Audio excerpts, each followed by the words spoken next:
अल्हम्दुलिल्लाह अल्हम्दुलिल्लाह 1 किलो मैदे से देखिए कितने ढेर सारे मांडा पट्टी मैंने तैयार किया और उसके रोल बनाए। और ये भी ऑर्डर के रोल हैं, मुझे कोई टेंशन नहीं है। कम कीमत में मैंने घर में मैदा लिया और इसकी रोल पट्टी तैयार कर लिया। दुआ में याद रखें, बिस्मिल्लाहिर्रहमानिर्रहीम।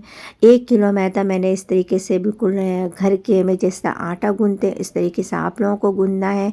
और 1 टेबल स्पून नमक, सारे रोल्स बनाना था, तो मैंने सोचा कि क्यों ना मैं घर में ही इसको बनाऊँ। ये देखिए अल्हम्दुलिल्लाह इसको आटे को इस तरीके से रख कर के मैंने इसके पीसेस कर लिया है। इस तरीके से आप लोग आटा इस तरह से गूँथना है जितना हम घर में रोटी पकाने के लिए गूँथते हैं। और पेड़ आप लोगों को छोटे छोटे लेना। ढक्कन मैं इसलिए यूज़ कर रही हूँ क्योंकि तवा से मुझे बड़ा पेड़ा बनाना था, बड़ी चपाती बनानी थी, तो इसलिए मैंने इसका ढक्कन भी घर में आप लोगों के पास कोई भी बड़ा ढक्कन हो तो आप उस पे इसको सिकाई भी इसके ऊपर कर सकती हैं और बेल भी इसके ऊपर सकती हैं, क्योंकि जब बेलन चकला भी इतना बड़ा नहीं होता। तो इस तरीके से आप लोग भी यकीन माने बहुत फ़ायदा हुआ मुझे। आप यही बाहर में अगर 1 किलो मैदे से जितना रोल 80 के करीब मैंने रोल बनाया है, या बाहर में लेने जाएँ तो आपको पट्टी इसकी तकरीबन 400-500 से ज़्यादा की हो जाएंगी। और मैंने सिर्फ़ और सिर्फ 150 रुपये में इतने ढेर सारे मांडा पट्टी तैयार कर लिया और सास के रोल बनाए। रोल की रेसिपी मैं आप लोगों के साथ आगे शेयर करूंगी।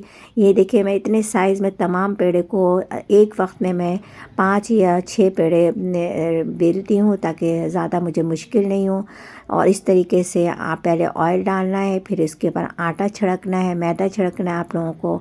ऑयल को पूरी चारों तरफ से बैलेंस कर दें और उसके बाद इसके ऊपर आप मैदा छिड़क दें ताकि आपस में मिक्स नहीं हो।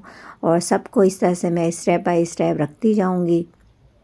ये देखिए, और उसके बाद मैं इसी पर ही बेलूँगी क्योंकि मुझे मांडा पट्टी जो बनाना है वो बड़ा बनाना है और इसको हाथ से प्रेस करना है, क्योंकि ऑयल की वजह से डायरेक्ट अगर आप बेलेंगी तो रोटी आगे पीछे हो जाती हैं। तो इसलिए मैं सबसे पहले आगे पीछे हर तरफ से चेक कर लेती हूँ।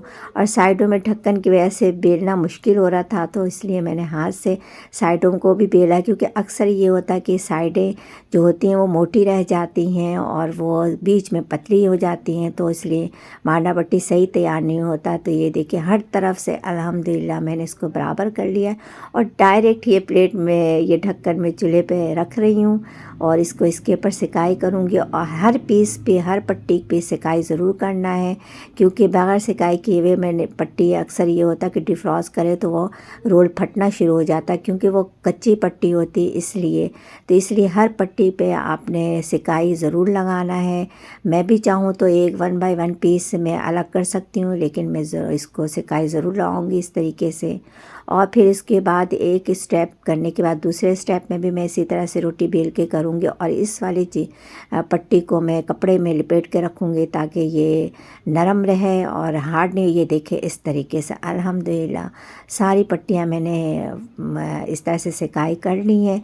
अब मैं इसकी कटिंग करूँगी क्योंकि मुझे सिर्फ़ और सिर्फ रोल बनाना था, रोल ही की ज़रूरत थी, तो इसलिए मैं इस तरह से, मुझे यकीन माने आप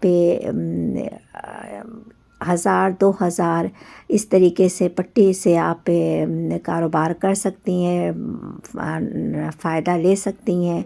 आप इतनी ढेर सारी सिर्फ़ एक पाव आप 150 के करीब पट्टी ख़रीदना पड़ता है, जबकि मैंने 1 किलो से ज़्यादा इस पट्टी को तैयार किया और इस तरीके से रोल पट्टी बनाया। अल्लाह ताला आप लोगों के खानों में, आप लोगों के ज़ायक़ों में बरकत अता फ़रमाए, रिज़्क़ में इज़ाफ़ा अता फ़रमाए, जहाँ रहें खुश रहें और हेल्दी रहें। मुझे भी अपनी दुआओं में याद रखें कि इससे ज़्यादा अच्छी अच्छी रेसिपीज़ लेके आऊँ। रोल की जो चिकन वेजिटेबल रोल बनाया था, मैंने ऑर्डर था चिकन वेजिटेबल रोल की, तो मैं इसमें आगे आप लोगों के साथ शेयर करूँगी। अल्लाह हाफ़िज़।